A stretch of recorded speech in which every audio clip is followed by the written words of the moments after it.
আপনাদেরকে কঠিন সিগন্যাল দিয়ে দিয়েছি, আজকে আমরা 10 নম্বর সিগন্যাল দিয়ে দিয়েছি। তারপরে যদি আমরা পাই যে মাদক সেবন করছে এবং যারা মাদক বেছে, আমরা ধরে তাকে কঠিন অ্যাকশন আগে পিটাইবো, পিটানোর পরে তাকে পুলিশের কাছে দেবো। এবং যদি এখনো আমরা বলতে চাই যারা এই ধরনের অপকর্ম করো তারা ভালো হয়ে যাও, ভালো হয়ে যাও। যদি কোনো ব্যবসা বাণিজ্য করতে চাও আমরা প্রয়োজনে সহযোগিতা করব, কিন্তু এই ধরনের অত্যাচার করতে দেব না।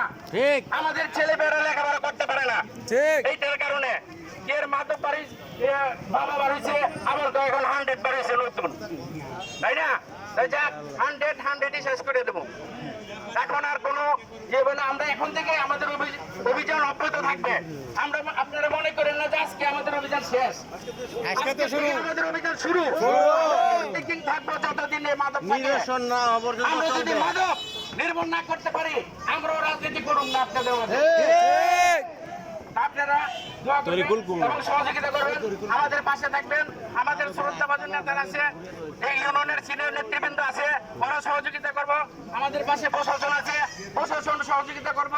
তাই সকলকে ধন্যবাদ জানিয়ে আমি আজকের মতো এখানে শেষ করলাম। আমরা এখন অ্যাকশনে যাব, আপনারা আমাদের পাশে থাকবেন, ঠিক আছে? সবাইকে ধন্যবাদ, সবাইকে ধন্যবাদ জানিয়ে আমি শেষ করছি। আল্লাহ হাফেজ, আসসালামু আলাইকুম। তরিকুলতে দেন, স্লোগান দিব।